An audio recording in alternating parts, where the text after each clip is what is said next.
A river never fights the rock in its path. It simply flows around it. This is the heart of an ancient philosophy known as the Taoist Watercourse Way, a path of effortless action and profound harmony with life's natural current. By the end of this journey, you will discover how to stop struggling against your own life and start flowing with a hidden intelligence found in nature itself. How did a simple cook become a master by never sharpening his blade? What secret did a useless tree hold that allowed it to outlive the entire forest?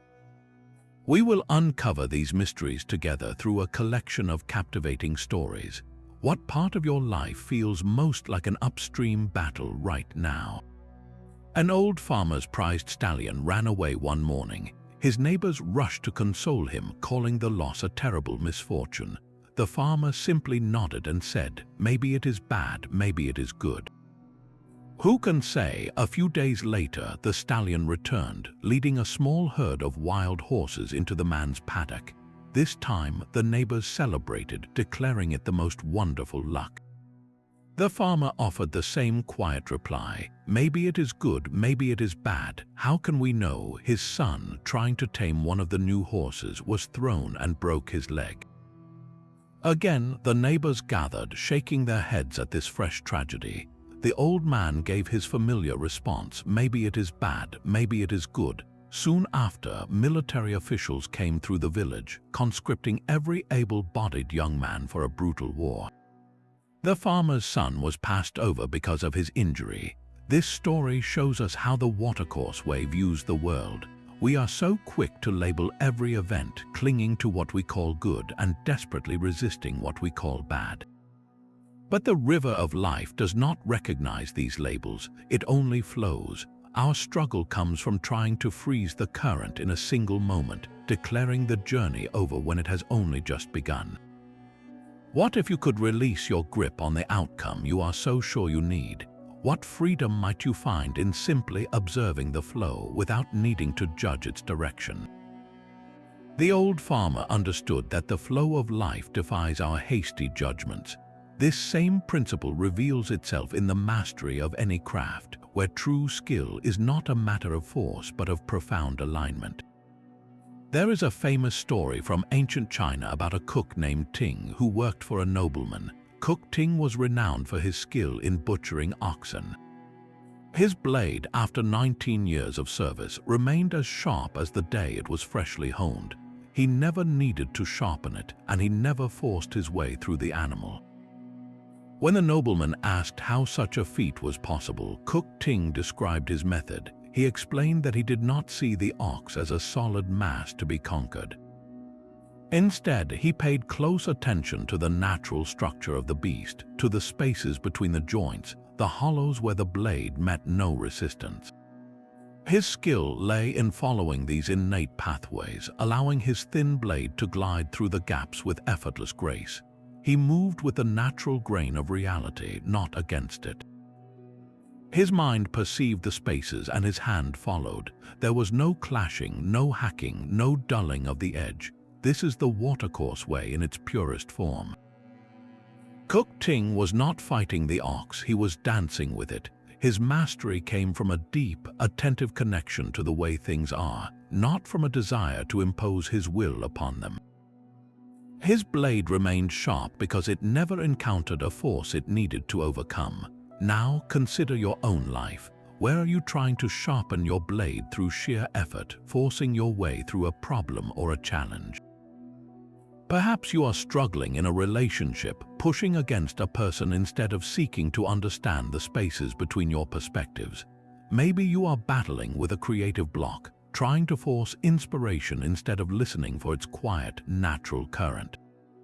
Or you might be exhausting yourself at a task, convinced that more effort is the only answer, never questioning if there is a simpler, more natural way through it. Cook Ting's story teaches us that the path of least resistance is not a path of laziness, it is a path of supreme intelligence. It is about perceiving the inherent structure of a situation and moving with it.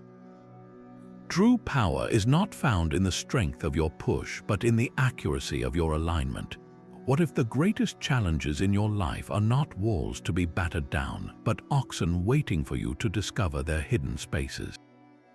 A gnarled old tree stood at the edge of a vast forest, its trunk twisted and knotted, its branches growing in strange, unpredictable angles. A team of lumberjacks arrived one day, their eyes scanning the woods for tall, straight timber.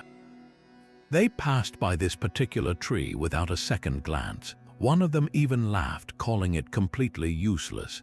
It was the wrong shape for building a house, too crooked for making furniture, and its wood was not even good for fuel. The tree was spared, deemed unworthy of the axe, while all the straight, tall, and useful trees were cut down around it. This so-called useless tree continued to grow, season after season, year after year. It witnessed the entire forest change around it, living to a great and venerable age. In its old age, its sprawling, awkward branches provided deep shade for travelers. Its hollows became a home for nesting birds and small creatures.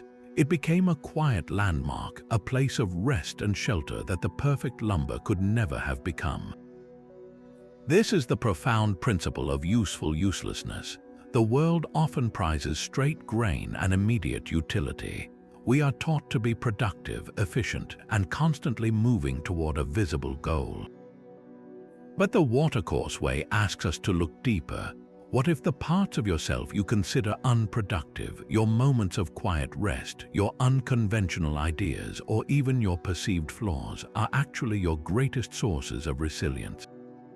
The useless tree did not try to be anything other than what it was.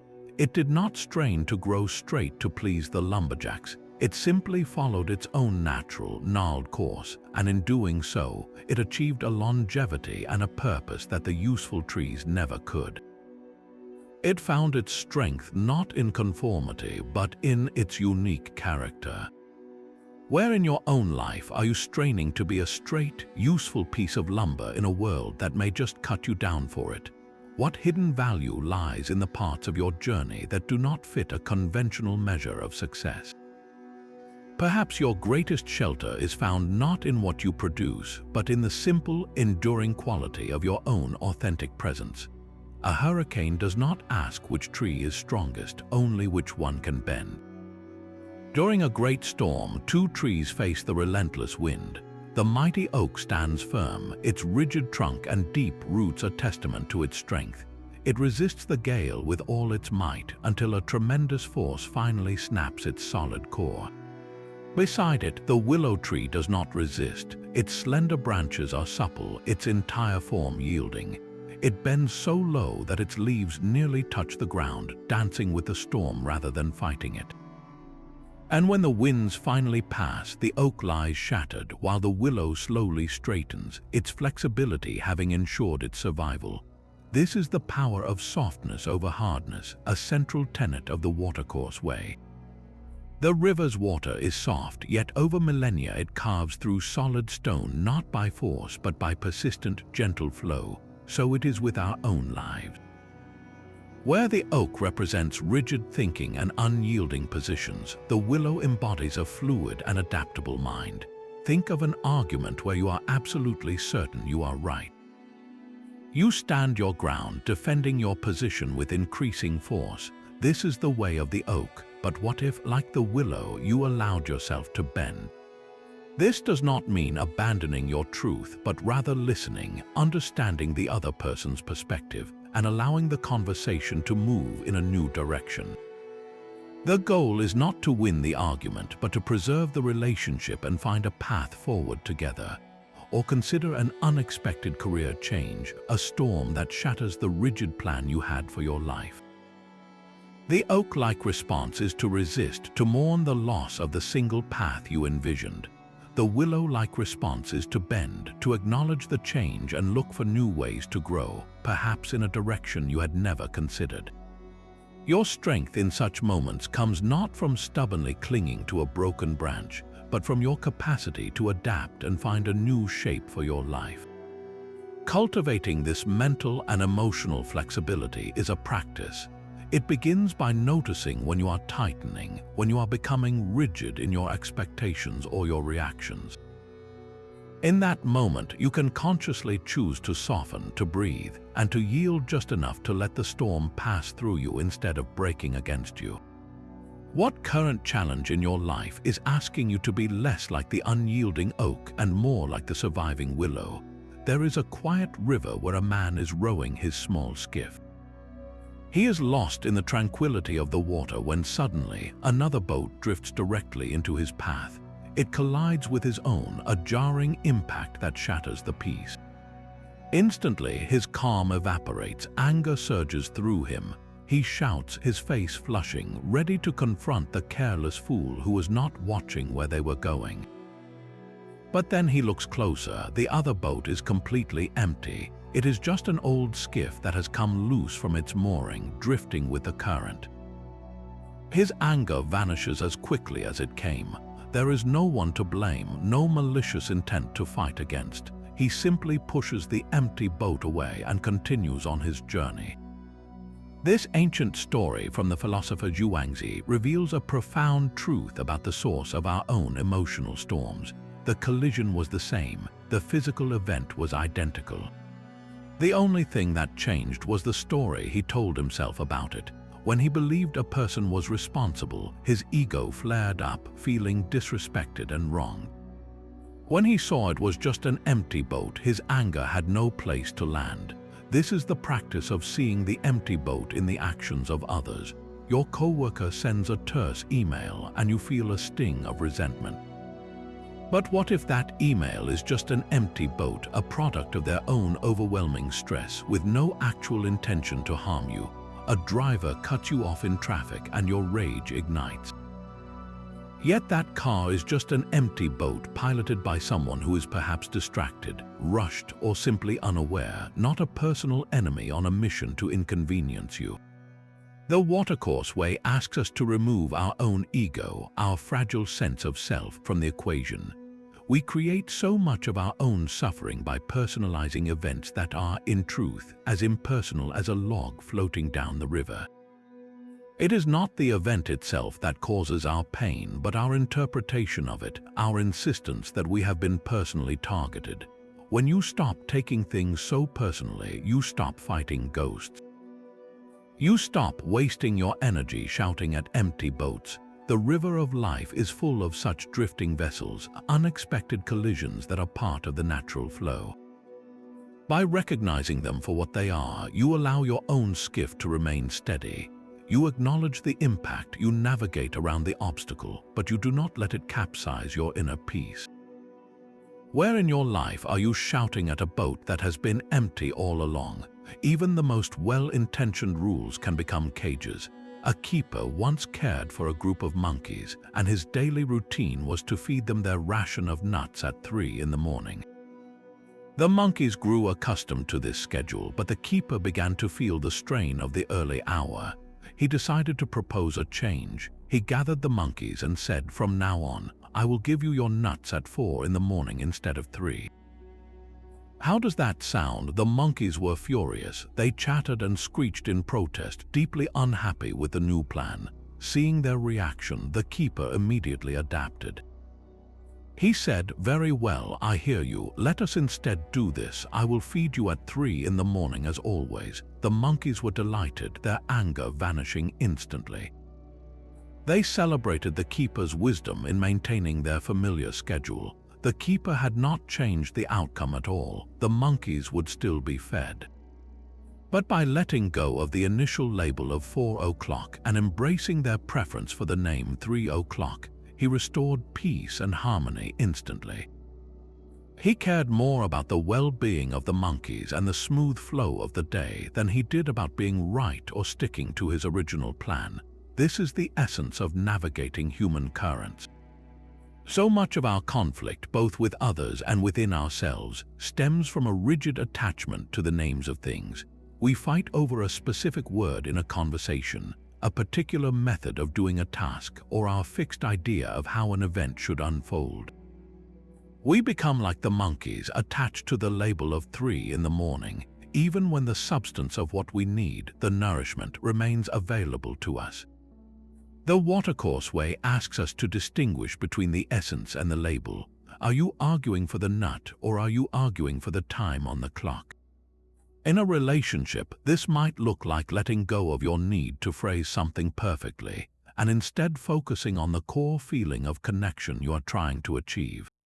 At work, it could mean accepting a colleague's different process as long as the shared goal is accomplished. The keeper's flexibility was not a sign of weakness, but of profound strength and intelligence. He understood that the path of least resistance was not to fight the monkey's attachment, but to flow with it. He achieved his aim, a happy group and a more manageable schedule, not by force but by adaptability.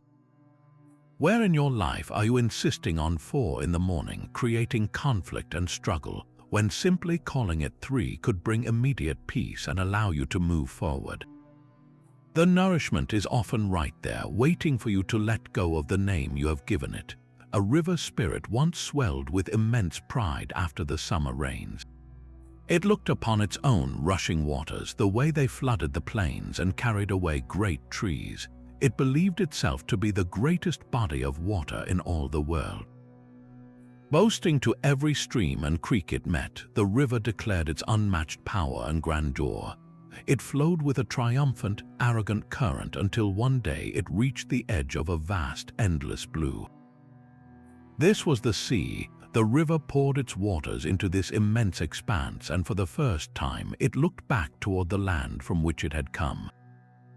It could not see the other shore. In that humbling moment, the river spirit realized its own true scale. It turned to the sea spirit and confessed, "I have learned a painful lesson. I once thought myself vast and magnificent, but now I see I am nothing." The sea spirit replied, "You cannot speak of greatness while still standing on the riverbank. Within my waters, all the world's rivers find their home, yet I never feel full. I receive them all, yet I never claim to be more than a part of something greater myself." This story reveals humility not as a weakness, but as the ultimate expansion of perspective. The river's anxiety and boastfulness came from its limited view, from believing it was the entire system. Its peace arrived the moment it recognized it was a vital part of a magnificent, boundless whole. This is the watercourse way of humility. It is the understanding that you are both essential and small, a single current in a cosmic flow. Think of the pressure you feel to control every detail of your life, to manage every outcome and force your will upon the world. This is the river boasting of its power before it meets the sea. It is an exhausting, lonely struggle, but what happens when you truly internalize that you are part of a vast, interconnected order, one that has been flowing long before you and will continue long after? The weight begins to lift. You realize you do not need to single-handedly direct the entire current. Your role is not to control the river, but to flow with it, contributing your unique energy to the greater movement. This humility alleviates the anxiety of needing to have all the answers. It allows you to release the white-knuckled grip on your plans and trust in an intelligence larger than your own. You can focus on navigating your own stretch of water with grace, knowing you are being carried toward a sea of possibilities you cannot yet see. Where in your life are you still the boastful river, straining to prove your own importance instead of the humbled current, peacefully joining the immense and mysterious ocean? There is a profound difference between making a thing and allowing a thing to be made through you. An ancient tale speaks of a master woodcarver commissioned to create a magnificent bell stand, a piece of intricate and awe-inspiring beauty. His lord demanded a work of art unlike any other. The carver agreed, but his first actions seemed to have nothing to do with carving at all. He did not rush to his tools or begin sketching frantic designs. Instead, he began a period of fasting and quiet meditation. For days, he stilled his mind and settled his spirit. He released all thoughts of reward, all fear of failure, all desire for praise. He let go of the image of the finished bell stand he thought he should create. Only when his own inner noise had completely subsided did he journey into the forest. He walked among the trees, not as a master seeking raw material, but as a humble visitor. He looked with quiet eyes, not for the perfect tree, but for the tree that already held the bell stand within it. And then he saw it. One particular tree seemed to call out to him, its grain and form whispering the shape of the masterpiece it was meant to become. He simply answered the call. My skill is merely to unite my own spirit with the innate spirit already present in the wood, he would later explain.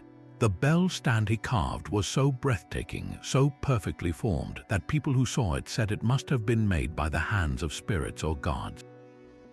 This is the state of Wu Wei, the pinnacle of the Watercourse Way. It is not inaction. It is action so perfectly aligned with the natural order that it appears effortless. The carver did not impose his will upon the wood. He prepared himself to become a clear channel, an open conduit through which the work could emerge on its own terms. His fasting was not about hunger, it was about emptying. His meditation was not about escaping the world, but about aligning with its deepest currents. He got his striving ego out of the way, and in that spacious stillness, true inspiration could flow. Think of a time when you were so absorbed in a task that you lost all track of time. The words came easily, the solution appeared, the melody wrote itself. That flow state is a taste of Wu Wei. It happens when you stop trying so hard and start trusting the intelligence of the process itself. It is the difference between a writer forcing a plot and a writer listening to the characters. It is the difference between a musician practicing scales and a musician who becomes the music. Where in your own work or creative pursuits are you trying to force the bell stand into existence? What would it look like to prepare your inner state first, to quiet the mind that seeks control, and to simply listen for what wants to be made through you? The masterpiece may not be a physical object. It could be a difficult conversation, a business solution, or a moment of parenting. The principle remains. The most profound actions arise not from our small, striving selves, but from a deep partnership with the nature of things. These stories flow together like a single river, each one carving its own channel, yet all leading to the same ocean of understanding. From the farmer's non-attachment to outcomes to Cook Ting's effortless action, from the useless tree's hidden resilience to the willow's flexible strength, a clear pattern emerges. We are taught to grasp, to control, and to force our will upon the world. But the Watercourse Way reveals a more profound intelligence, one of releasing our grip, adapting to the current, and aligning with a natural order that operates with a wisdom far beyond our anxious plans. It is the humble river joining the sea, the empty boat that cannot offend, and the woodcarver who gets out of the way so the masterpiece can emerge. The core lesson is not a set of rules, but a shift in orientation, away from struggle and toward harmony. So where in your own life does it feel like you are paddling upstream? Where are you straining against the current, sharpening a blade that will only grow dull from forcing its way through? It might be in a relationship where you are trying to change someone, in a career path that feels like a constant battle, or even in the quiet resistance to an emotion you do not want to feel. The practice begins not with a grand gesture, but with a single, conscious choice. In that moment of tension, you can pause and ask yourself a simple question. Am I trying to move the rock, or can I find a way to flow around it? This is the invitation of the Watercourse Way, to stop fighting the river you are in and to begin trusting its flow. We would love to hear your own stories of flowing with life. Where have you discovered the power of letting go? Share your experiences in the comments below. And if these wisdom stories have offered you a new perspective, subscribe for more journeys into timeless insights.